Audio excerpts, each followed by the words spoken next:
for the 2020 Bellwether Award in Instructional Programs and Services. It's a tough envelope to open. Very sticky. All right.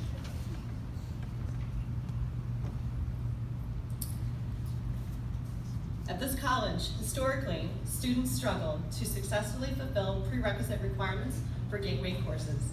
Publications report 50 to 70% of college students require preparatory coursework in mathematics or English. Pima Community College's efforts shifted in 2000.